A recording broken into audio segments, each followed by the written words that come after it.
Thank you for joining us this evening. And not only that, but we know this is the day that the Lord has made, so we're going to rejoice and be glad in it. And we have a gentleman that I would like you all to hear. I mean, he has a wonderful, excellent testimony. And, testimony is what you've been through, not only that, but it's all factual. And so I asked him, would he come? And then he got to tell me his story. And I'm like, wow. I said, man, you got to come as soon as possible.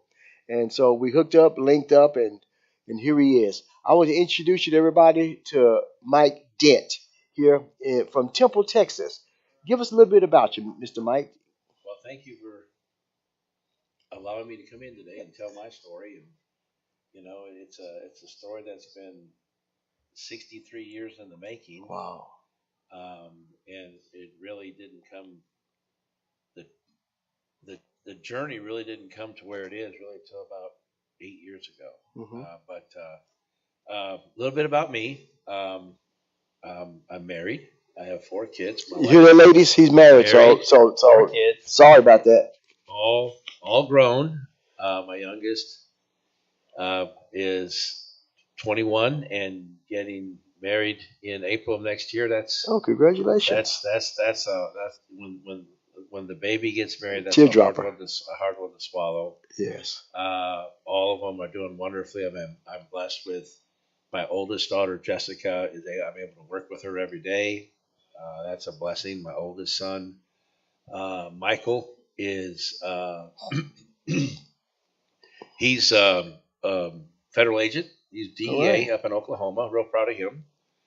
My daughter Jessica, like I say, I work with every day. We have a restaurant here in Temple, 19 years, and she runs a restaurant. And Wesley just graduated from UTSA in May, and with his bachelor's degree in cybersecurity. Hmm. So he's selling computers at Best Buy. That's awesome. I say that he loves the retail, he loves it, but he's going to be getting in his field soon. And then my youngest daughter Madison is in the food business, Hmm. and she's a candy buyer for McLean's.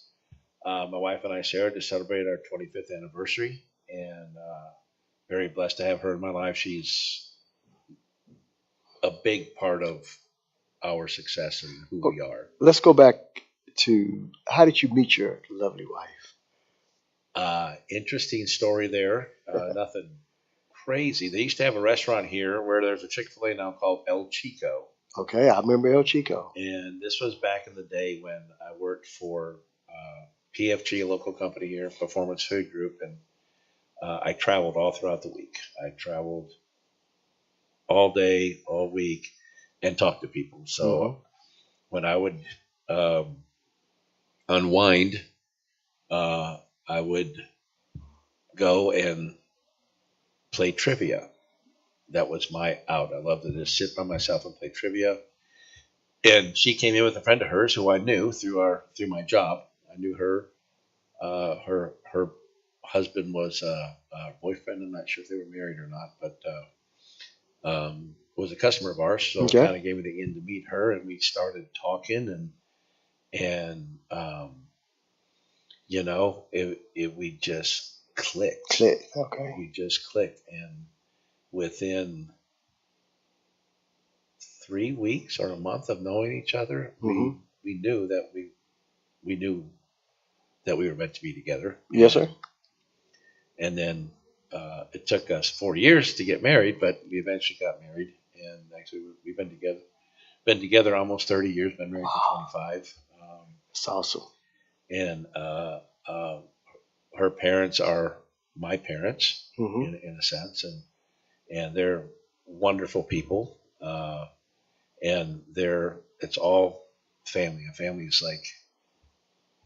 is everything to me. Yes, sir. And I'll get into that here in a little bit as to why. That's part of my journey. Yes, sir. But family is very, very important. I mean, it is my second marriage, and it still goes back to that family. My first wife still a friend of mine. I Hmm. mean, and when I got to Fort Hood, I was in the Army, and when I got to Fort Hood in 1983, January of 1983, a boy from Wisconsin coming out of basic training to Texas, and my vision of Texas was cowboys and cactus. And it was January, and it was cold, and there wasn't a cactus to be found. And she was the very first girl I met. Wow. And I think that she had, again, a great family. I'm still friends with her brothers and sisters. Mhm. I consider them all part of our family, as a matter of fact. And I'm going off script already. But my first father-in-law came to mine and Sarah's wedding. Wow. That's close. Yeah, that's close. And I mean, we were just as all we were very, very young, Mhm. 20, 21, 20, 19, 20, and you know, our paths changed down the road, but we stayed friends and made sure that the kids had a great foundation. And like I say, I'm blessed to have my oldest daughter work with me every day. Mhm. You know, but that's a little bit about me and my family. And let's talk about your business. I mean, now, hey guys, let me let you know this. Only way this place is empty is when it's closed, and that's no joke. It stay packed. Don't matter what time you come on. Okay, if you come weekend, weekday, but it's packed. So if you're hungry, need to go on over there, stand in line, and get your food, and it's all good. the food is good, and The atmosphere also. the atmosphere is I think is just as important. I call it ambiance. It's just as important as the food. And the food that we do isn't complicated. It's simple. I mean, we sell a lot of chicken wings, Mhm. but a lot of places sell chicken wings. Why do people eat ours? Well, I think it's our sauces. We make them all in house. We make them all to order, and in our world, we sell more boneless chicken wings than we do bone-in chicken wings. Wow. And I'll tell you, it's not even close. When they And tell a them lot of people are surprised about that. now, they some people don't know where your establishment is. And not only that, but tell them who you own and The where name you of going. our restaurant is called Wings Pizza and Things. We You hear open that? Wings, Pizza and You hear Things. that? I know you know. I know you now. Now you know. This is the owner right here. Okay, Wings, Pizza, and Things. We just celebrated our 19th anniversary in October, That's awesome. and Congratulations. the we we thank the community. It's because of the community that we're here, Mhm. and we provide, I think, a nice environment. We provide good food at a fair price. Uh, you can bring the family in, and it's not going to cost you an arm and a leg. I Mhm. don't think, for the value of food that you get, for the amount of food that you Right. get. I mean, it's very, very important that we give people. Ample of food. I'm telling you, it's believe me, you won't live to be poked all out. Said you think you're feeding some Boy Scouts? They really pile it on you.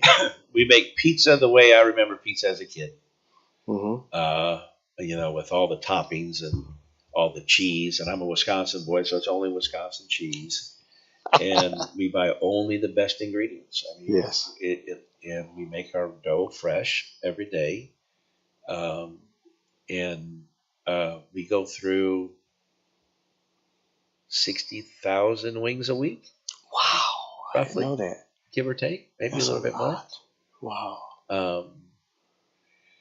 And like I say, our boneless wings is we buy the chicken tenderloin, not chicken breast, and we buy jumbo ones. We cut them in half, and then we Hmm. hand batter 'em. We have a secret way that we hand batter them, and then we cook them all to order, and that's what separates us from everybody else is how our batter and how we do it, Hmm. and our sauces are good, Yeah. and our burgers are good, and our pizzas are good. Our Philly cheesesteak, we get our bread from Philly, Hmm. and it's the real deal. It's the shaved ribeye, and we do the cheese whiz. Just we do the whole thing, and I want to be very, very clear. I'm not a cook. I am not a cook. I understand. Look at me. Clearly, I know how to eat. Well, I come like on. I like Yeah. I like food, Oh, I I did. I do I too. learned how to make wing sauces, and once you understand the basic recipe of a wing sauce, Hmm. all you're doing after that is just changing spices and moving things around. And I'm not going to give you that recipe today, Well, we got to cut it off, okay? For him to tell me that we cut it back off. No, I'm just playing. but it's good food, and it's like I say, we've been there 19 years, and what I really like to see now is we're getting adults that were kids coming in there with their kids. Hmm. Never did I ever think I would see that, much less be here as many years as we have, and that's all because of the community support that we get, and we like to give back to the community. Hmm. Um, and if any of y'all have been in there and y'all know us, you know that we do. Yes. We don't we do it because gosh, it's really easy to do the right thing. Hmm. We've been blessed, and we just want to give back. And I'm telling you, they're doing so well that they're about to go to a second location, larger than where they are now. And where they're at now is large. I believe it's large. But they're going to a second location, and that's going to be on West Adams. We're building a new one on West Adams that has. It's really been a 3-year project, and we bought 2 acres of land 3 years ago, and and then we started the process of the design and the build, and we're looking to be completed around the end of February, and it's going to be 2026. Okay. February 2026. I think we'll probably open late February, early March. The current location we have right now is a little over 4,000 square feet. This one's going to be well over 12,000 square feet. Wow. It's going to be 2-story. That's awesome. We'll be the only restaurant that I know of in this area that's going to have an elevator. Mm. Because you know why? Because you be so full, you have to use the elevator to get down to get on out. Well, if anybody knows me and has been in the restaurant that we have now, they know I have this infatuation with TVs and sports, and we're known for having a lot of TVs where we're at. We have 60 TVs there right now. 60? 60 in the one we have right now. In the new place, we're going to have downstairs 120. Man. But Jesse, we got to go. but you'd be surprised. Even with 60 TVs, sometimes it's not enough with people that want to watch. It's just we're a fun date night. We're not a quiet date night. Where we get the families in there. We get the soccer teams, the baseball teams, the t-ball teams. It's a family. It's really an anomaly because I hate the word. People refer to us as a sports bar. I don't like the word bar because I think that will have a tendency to turn off a certain amount of people. Yes, we have a bar, but we only do beer and wine. But that's only 20% of our business. 80% of our business is food, and so you're not going into a bar. It's something. I don't want people to think that it's a sports environment. It's loud, Yes. and it's family and it's kids. It's a place where, growing up in Wisconsin, it's cold many months of the year, and in the cities there, they have bars like on every street corner because there's so much snow. It's very different than here, but it's like a neighborhood gathering place. Like a pub, right? Yeah, it's a gathering place. Everybody knows everybody. All the families come in, and that's what I wanted to bring. A part of that when we built this, a place that families can come into. Don't worry about if your kids are running around. You don't have to worry if they're, having fun. I mean, they can relax, and we have games for the kids to play, and it's always been like that, and it's always going to be that way because we love having that environment, that atmosphere. There's not many places you can go to that kids can just be kids. Right. Kids are going to be kids, and we love that. And we really took that into consideration with the new build. I mean, we're going to have an outdoor area for kids. We're going to have cornhole and Connect Four, and we're going to have a play area. So we're going to try to expand upon that, and we're real excited about that. And we know the only reason that it's happening is because of this community giving us the support over the years. Because if it wasn't for them and the people that have supported us for almost 20 years, we would not be doing what we're doing now. Right. Okay. And I'll tell you that 80% of our customer base are repeat customers. Mm-hmm. We still get new people coming in because Temple's still growing. I still scratch my head when I have people come in that have lived here for their whole life and never heard of us. Wow. But that does happen. I can usually tell when they go to the bathroom because they've never been there before. What a restroom? Okay. Yeah. And the we got here because people believed in us, and they took a chance on us, and that's how we were able to get this new location. And that, I mean, and so much that goes to our faith and our community and our people that come in every day. It wasn't my idea to build a second location. It wasn't even in my, sure, it was in my dreams. Sure, I'd love to have a second one, but, and I like to give credit where credit is due.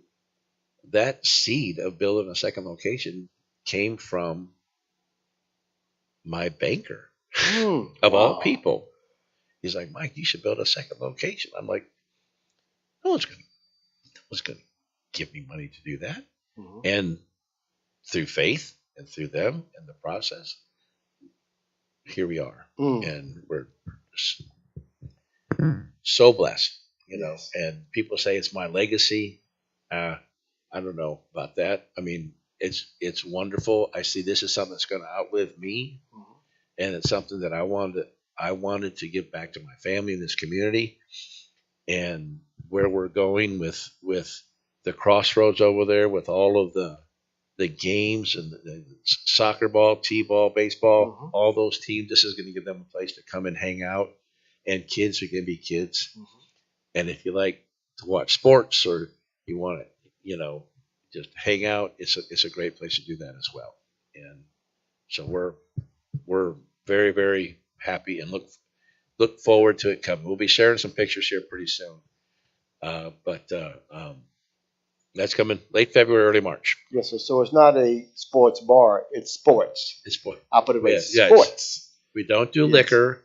We do beer and wine, but we do. I mean, but that's important to me. It really is. I mean, I don't want people to not come because they think that that's all you do. Right. But you said it's only it's not 15 to 20% of your business. Yeah. It's so if you want to have fun, just go on over there, okay? So well, thank you. Yeah, just have fun. Thank you. You don't have to have anybody tell you, shh, you're not at the library. But I feel like I kind of need to tell you how I even got into the restaurant business. You know, that kind of leads me back to how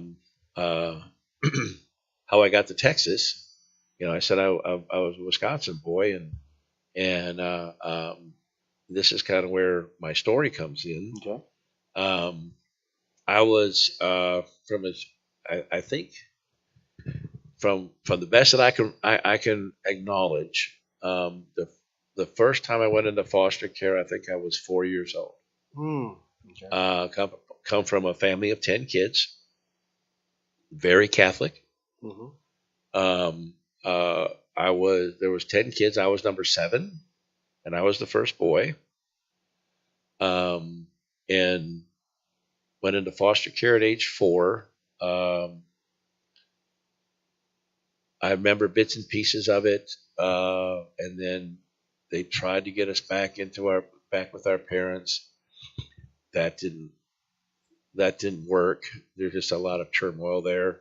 But I was a kid, and then again, I think at age 6 is when I went into foster care until I graduated high school.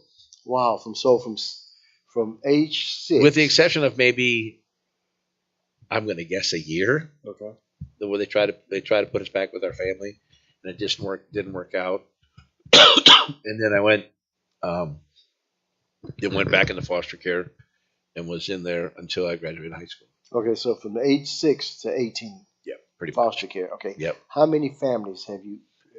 I've been fortunate to where I was only with 3 different families. Okay. Very, very fortunate, and I consider the last home I was with, where I was with them for 9 years.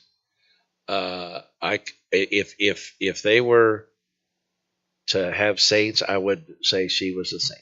Her name was Mary. She's passed now, and there wasn't a child she didn't love. Wow, and that's great. And I know in the time that I was there, there had to have been 150 or more kids come through there. Wow. And they all have this. They all have stories just like me. You know, some of them I have no idea what's happened to them. You know, I mean, and I was fortunate that I never got moved around. Now we did go to a lot of different schools. I went to 13 different schools, and but I had a good foundation with her and the foster father too. He was stern, very, very, very strict, and you know there's nothing wrong with that. But that she felt that her job, and I just loved her. I didn't appreciate her enough as a kid for what she did, and she was ahead of her time. And I'm going to tell you a little bit about her just because I think that she felt that her job when these kids came through, that her job was to prepare us to be adults.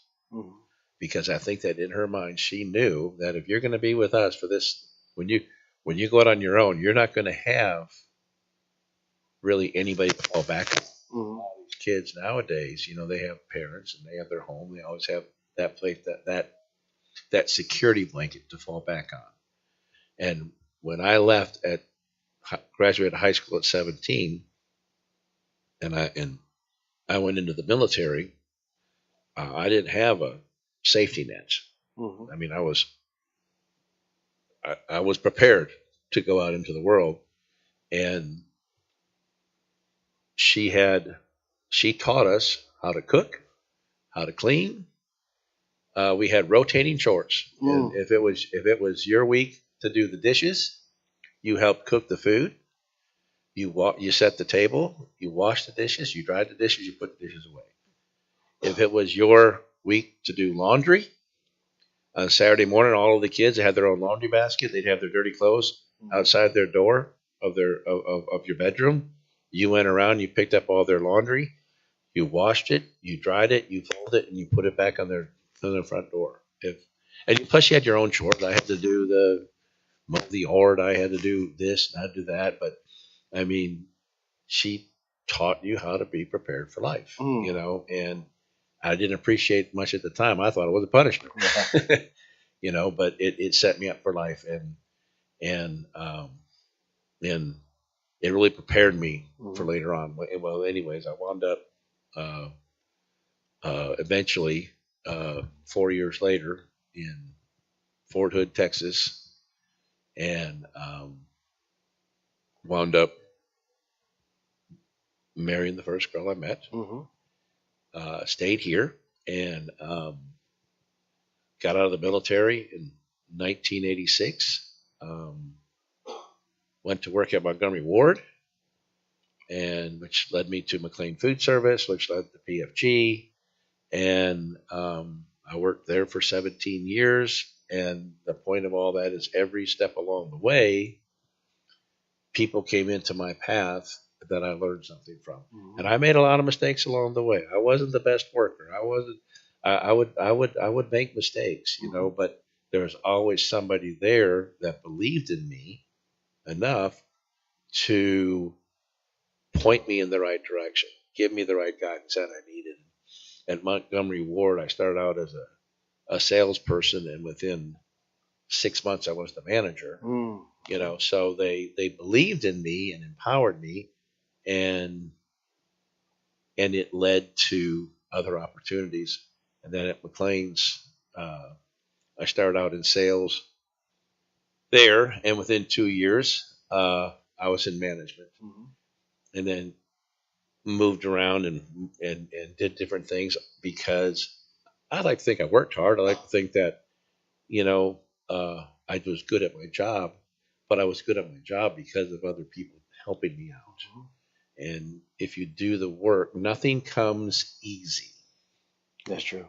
Nothing. Don't take anything for granted. You have to do the work. And I did that for many, many years, and I moved around, and my wife could sense that I just wasn't happy. There was something missing. And I saw this restaurant that was vacant that honestly, the before it was Wings Pizza and things, it was a Wings and Things. Oh, And I knew the guy that owned it. I used to sell him his food. And he struggled and didn't make it for a variety of reasons, anyways. And I don't know why, I just started inquiring about it. And I just started talking to the people that own the center. And they kept overcoming. And I finally went home to my wife, and I'm like, I don't have a reason why I shouldn't do this. I was 43. I'm 63 now.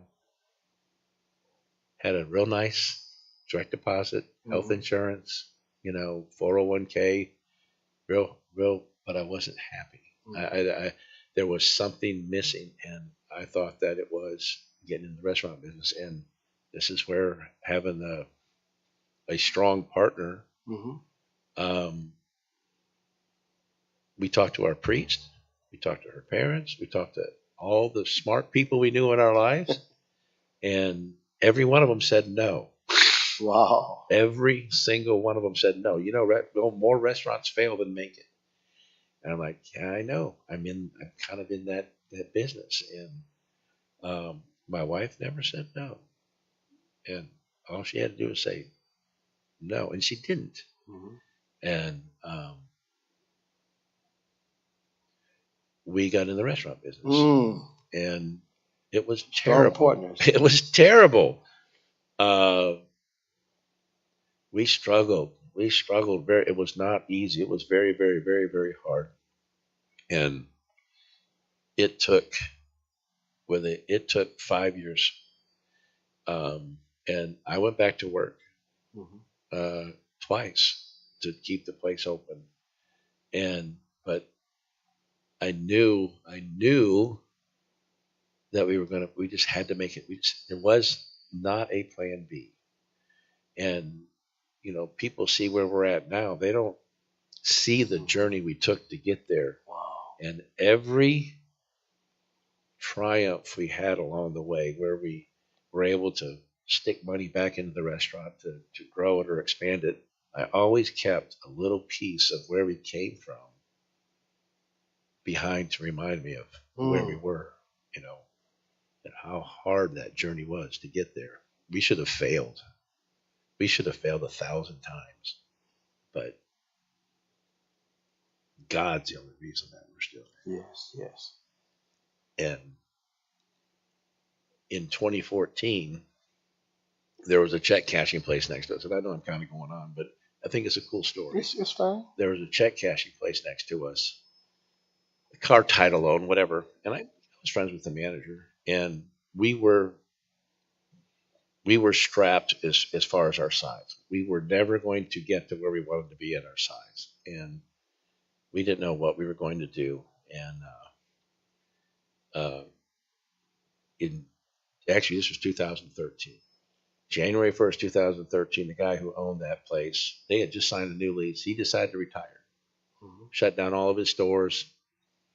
And I immediately went to the ownership and said, I want that space. I want to expand.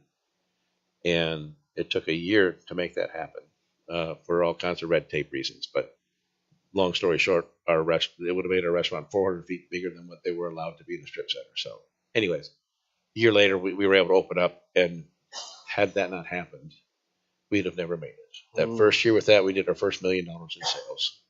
I remember the first $2,000 day.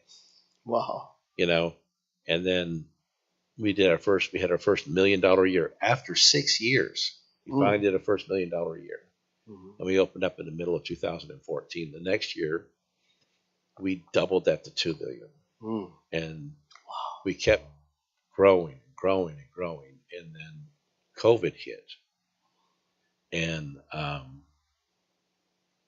we had just done 3.2 million the year before COVID, and then COVID hit, and we dropped back down to 2.9, and then things came back. We're like, okay, are we going to go back to 3.2, or are we going to continue our growth that we've been growing roughly 300,000 a year? And that, again, that's because of this great community that we live in. COVID, the community just rallied behind us and made us so successful. And then we did 3.6 right after COVID. And then this past year, we had our first $4 million year. Wow. Congratulations. Coming from a $500,000 a year restaurant for the first 5 years to $4 million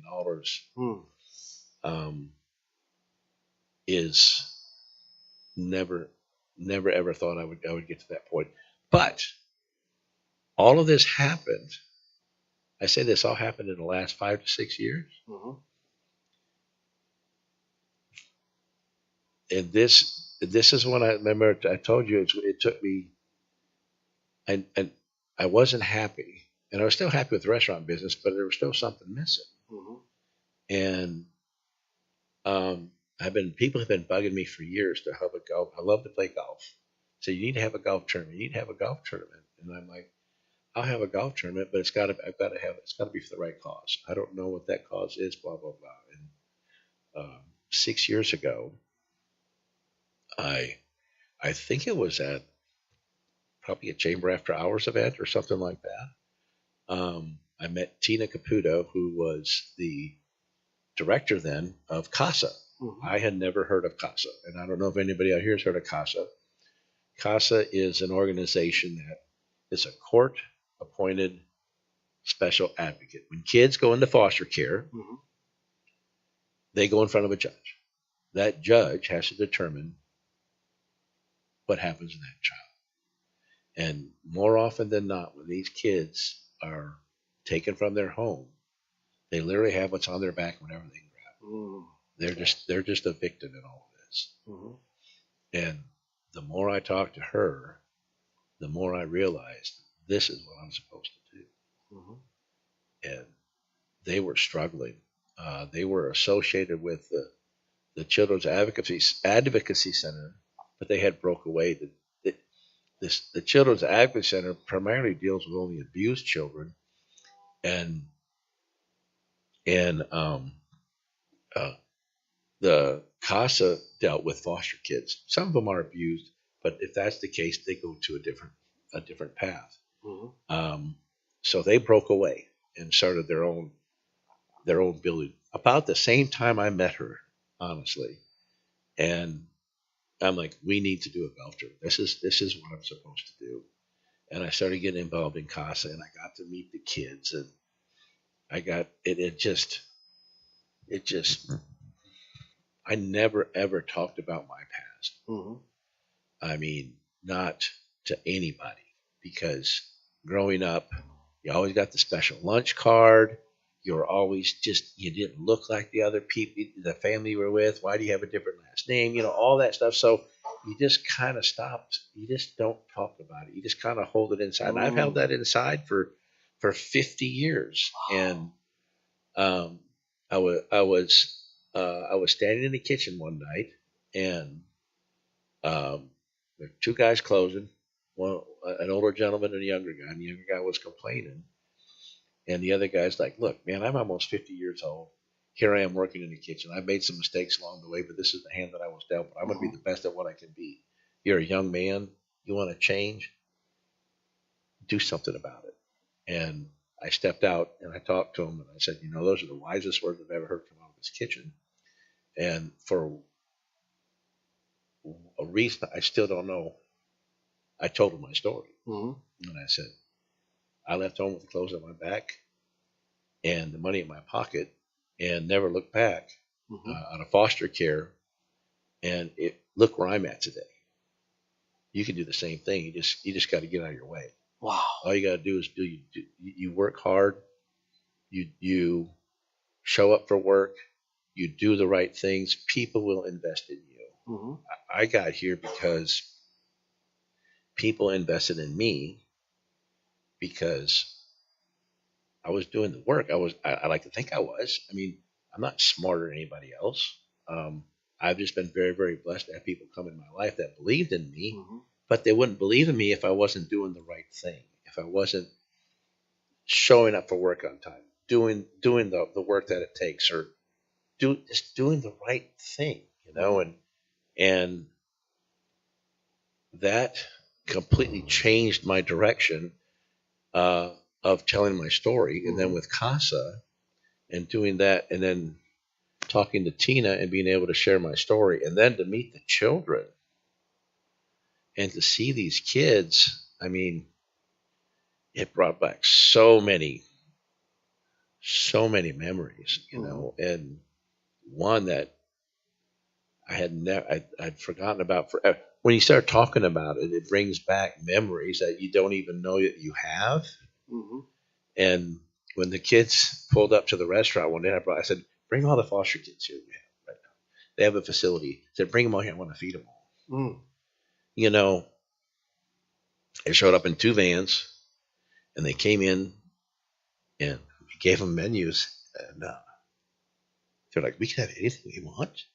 Some of these kids have never been in a restaurant. Wow. And it still just gives me chill bumps.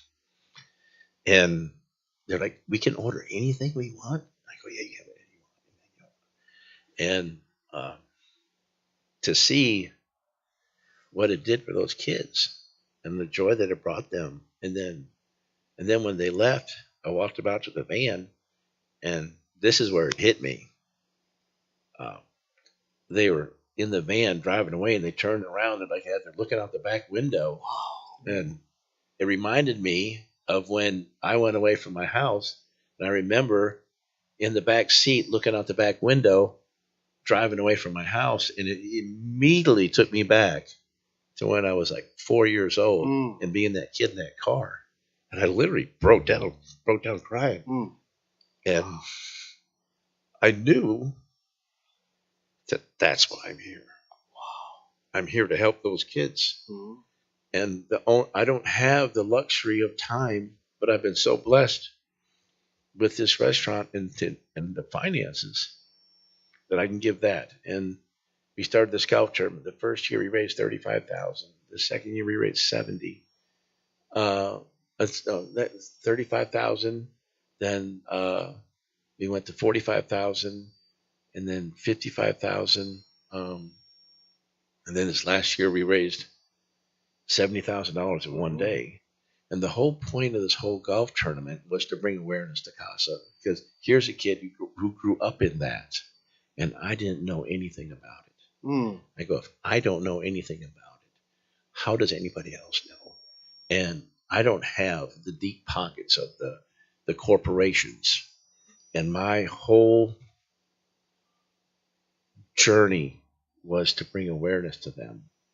And now they've got the HEBs of the world, the McLeans of the world, those people getting in line and helping out this organization, to where now they have their own building. They bought their own building that is 10 times the size of the one that they had. And they've been able to bring on, I think, and I don't quote me on this, maybe 15 to 20 advocates.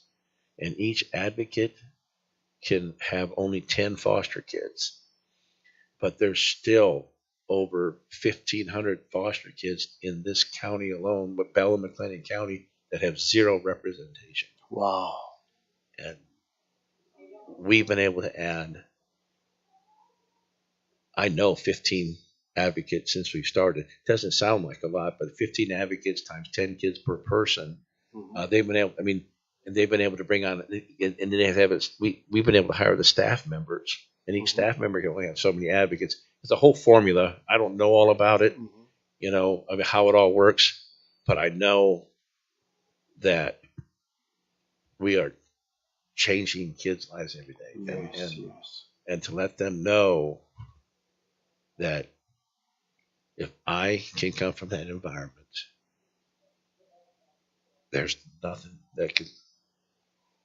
that can stop you. Right. You just have to believe, work hard, have faith, and you can do it. You can move mountains. Wow. So I'm sorry I get choked up about it. No, that's good. I mean, that's what we're here for. We're here to. But that's Yeah, my we're here to talk. story, and it's not over. Hmm. You're right. It's not over. I mean, I feel what we're doing on West Adams is another chapter in the next journey. Not for me. Hmm. It's not for me. It's for my family and my Casa family, and what can we do to help those other 1,500 kids? And if it changes the direction of one kid's life, then we've done our job. Hmm. I know that when I've been able to tell my story, and I started talking to some of the people that work with me, the restaurant business, you sometimes get some people that are lost. Hmm. They may not know it, or you get young kids that are just trying to make a living. And I've had some young kids come through there, and you don't know when they come in that back door, you have no idea what world they just came from and came into. And I've had a couple of young men that I got to know through talking to them that had some really rough family Hmm. background, and just through talk and conversation, um, they made choices and decisions to go into the military like I did, Hmm. and I'm so proud of both of them. I don't want to mention their names, but one of them now got a top secret clearance, Wow. and he's doing wonderfully. He's been in there for 7 years, and he's a man. Hmm. He was a kid when he came to work for me that was lost, and I like to think that I had a little part to do that, and it makes you feel good. Yes. When I see that he is turned out to be the young man I always knew he could be. He just needed to Wow. move in some So direction. you spoke life to him I spoke because of life. your action. I spoke Right. life to him. Exactly. I told him my story, and like I say, I never ever talked about my story. Hmm. I had it suppressed forever because I thought it was something should be ashamed of, and I shouldn't have been ashamed at all. You know, it's who I am and what's formed me and got me to where I am.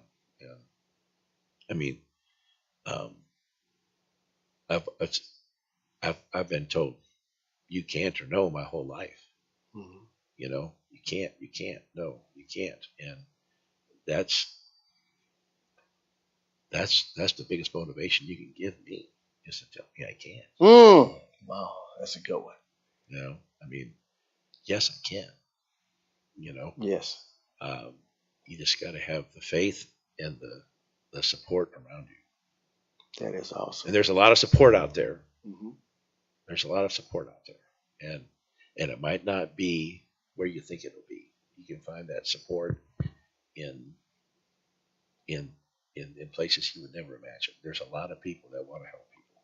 I think Hmm. that that's a natural human trait is to help people. I think it is. Hmm. I mean, um, it's just something I think that's a natural thing to do. So if I can help somebody, I'll help them. Almost to a fault. Sometimes I'm being told sometimes it's to a fault. People make mistakes, and I keep bringing them back. You know, I've got employees that have worked for me 3 or 4 times, Yes. but I see that I see the good in them, Hmm. and if they're watching or they know. I mean, I'll always give you a second chance. Well, they will be watching after this. Well, I've talked for 45 minutes, and Well, I was like hoping I said, I was hoping I could give it's you 10. like I said, it's up to you, No, because no. I this is mean, your no, story no. It's thus far. that's my story up to now, and um, I'm like I say, I'm 63, and you just wonder where's the time gone, and you know what, 63 is not so bad. No, I'm 63 as well, so it's not so It's not bad. so bad, So I've got a lot of stuff yet to do, more chapters to write, and Yes, I look forward to the next one for the next chapter, and I hope that everybody will come out and support us when we do, because that support is gonna come back tenfold in this community. yes, I sir. With promise. Jesse and I I, we'll be promise you. there. We'll be there. So Well, thank you, we're gonna be watching thank all you. the television. And we might give some more. Cause we just switch them all to different things, but that's okay. We're gonna be there. But thank you for coming and Yes. sharing your testimony thus far. I mean, there's much more to go. There's just of this right here, and you went way back. I mean, Oh, you went back into that soul, yeah, speaking that stuff out. yep, So it was good. yep. So. I mean, that's who we are, Mhm. you know. And I'll come back here another time and talk about the the kids I grew up with, and then reconnecting with my natural parents and my biological brothers and sisters, which I'm still connected with a couple of them today. Mhm. The ones that I'm most connected to are the ones that never got out of foster care. Believe it or not, Mm. Wow. that's the ones I'm the most connected to. The ones that didn't go into foster care, that went back in that environment. Unfortunately, three of them are gone, Mm. and the other ones, some are doing fine. But you have that many years between you. It's hard to reconnect. Mhm. But I've been able to reconnect um, with my younger brother and sister. And one last story, and then I'll go. Oh, that's My fine. my younger brother. I love this story. I go back to high school, and my out my, my out was athletics. Mhm. Believe it or not, my out was that I was a football player as a track, and I played every sport imaginable. That was my escape. Mhm. And I played football, and we lived in a little town in Wisconsin, 500 people, and we had 250 kids in the whole high school, and we were playing another football team 30 miles away, another little school, another little football team, and I had intercepted a pass, or I'd caught a pass, or did something I don't remember, but I caught the ball, and they announced my name, and I went back and I was sitting on the bench, and this kid comes over behind me and taps me on my shoulder, and he goes, "I think you're my brother." Mm. And Wow. I hadn't seen him since I was probably 6 years old. Mm. He was 4 years old, and I was, like I said, I think I was probably a junior or senior in high school. And I get chill bumps when I think about that. Here, I mean, that's how back then when you were in foster care, and child protective services, they did not um, encourage you to talk to your. Matter of fact, they discouraged it. Mm. You never knew where your family was, your brothers or sisters or anything. You didn't know anything, Mhm. And to reconnect with my brother at that age, and then um, we continued to stay connected, and we still stay connected to this day. We don't talk that much, but we do about once a year or so, twice a year. But that's what's sad about it is it's your family, but it's almost an acquaintance at the same time, because Mhm. you weren't raised with them, and we're both very, very, very family oriented men. Wow. That's deep. Family It is very, is. very important to both of It us, is. Mhm. because it's something we never had, but Mm. we have it now. That is. I mean, that's. You know, I mean, you touching some souls right now. I mean, you all into yeah. inner core. You Well, inside. I don't know. It's just very important to me. It You is. know, and the older I get, the more important it becomes, because your tomorrow's not promised. That's true. Tomorrow's not promised. So I want to make the most of today. Mm-hmm. So we'll leave it at that. But I'd love to come back if you have. Oh, sir, I beggeth of you. It's just Bible beggeth. No, but sure, whenever you're interested in coming, we'll schedule it and come back and just just Thank talk. you for letting me That's speak. beautiful. It's Yes, it's a blessing to be able for me to be able to share my story. and then tell them how many organizations you're connected with. Oh gosh, I'm on the Chamber Board of Directors. Mhm. I'm part of Rotary. I'm not on the CASA board, but I may as well be. I mean, I talk to them all the time.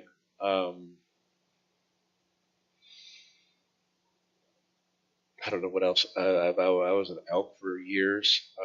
They're asking me about Lions Club. I'm trying to open up a second restaurant right now, and that's really kind of taking a lot of Yeah, my I'll try time. to.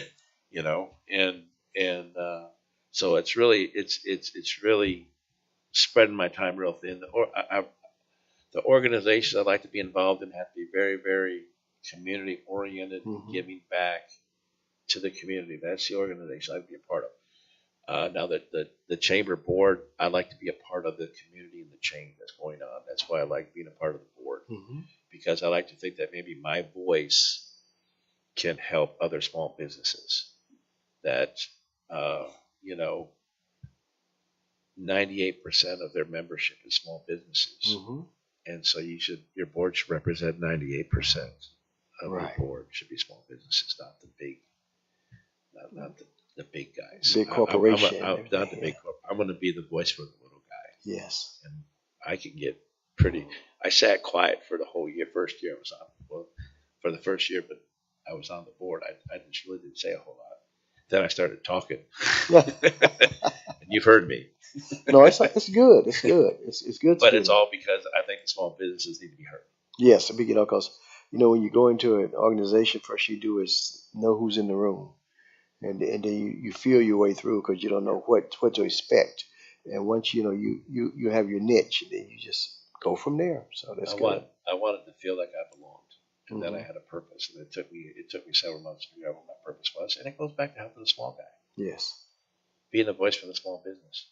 There's a couple other people in there too that are like that. Well, I'm right with you. Yeah. So I enjoy being part of the board, and especially with the change and the growth that's going on in Temple right now. They really need to hear us. Yes. Yes. They really do, and let us. We're the backbone of Temple, Texas. Yes. The small businesses are the backbone. If you notice that, whenever a corporation come in, first they do is they get rid of all the high paying people and they keep the little person. So, we're the little person, but we do have a good voice and we're strong at the same time. And we're large in numbers. Yes. Yes. And I want to be there for them, and I want to encourage the small businesses. What I want to accomplish with the board is I want the small business to feel that there's a value to be a member of the chamber. Mm-hmm. And that was another reason why I came on, because I want it to be something that will give back to the small businesses. I want the small business to know, if you're a member of the chamber, that it's worth your investment to do it. Yes. Yes. Because not a lot of these small businesses have a lot of money, and they have to be very, very particular about where they invest it. If you're going to invest it in the chamber, they got to make sure they get a return. I want to make sure that my voice lets them know they're going to get a return. Yes. That's why I'm a part of that. That is so great. Well, thank you. And the Rotary speaks for itself. They do so sir. much for everybody. I like being a part. I wish I could do more, but I mean, I work too much.